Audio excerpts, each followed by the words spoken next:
It doesn't always look like boasting. Sometimes it hides behind spiritual language. Sometimes it hides even behind burnout. But ego on a church staff is deadly.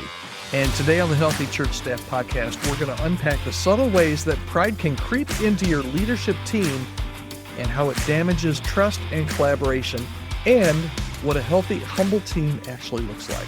This one may sting a little bit, but hang with me. It's worth it.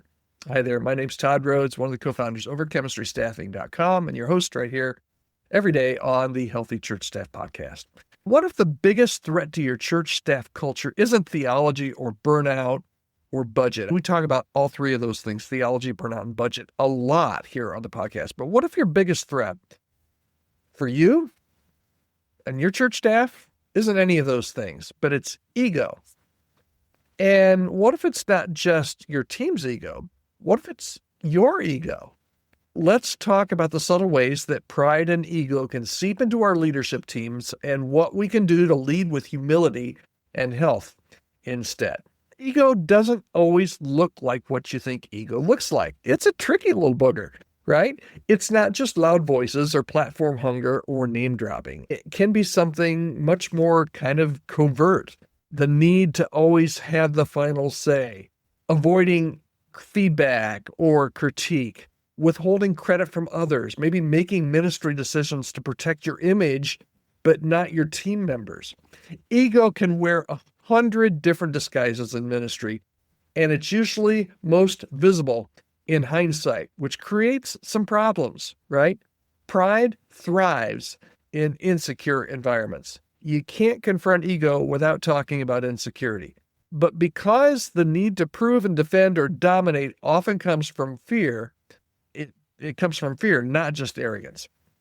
So sometimes your staff egos balloon when wins are courted and not shared, or when feedback feels dangerous, or when the senior leader gets defensive really easily. Or maybe it's when titles and roles are more protected than the mission.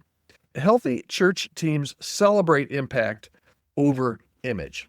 Now, while we're talking about humility and ego here, let me say this. Humility isn't weakness. Humility can be magnetic, right? What draws people to Jesus isn't just Jesus's power, but it's his posture as well. And Jesus's posture and his humility need to show up on your church staff team as well. You need to be able to invite input without fear. You need to be able to let the best ideas win, not just the highest title or whoever holds the title gets all the ideas that get put into place, right? You need to admit mistakes publicly and share stories that elevate others. Success wins. Man, we talk about that all the time here on the podcast. Because here's the truth. When humility leads the room, the trust will grow. And trust is really the soil where ministry actually takes root. All right, here's the final thought for today. Ego always overpromises, but humility delivers. Want to build a magnetic team culture? Start by making room for others and letting go of the need that maybe you have to always be the hero.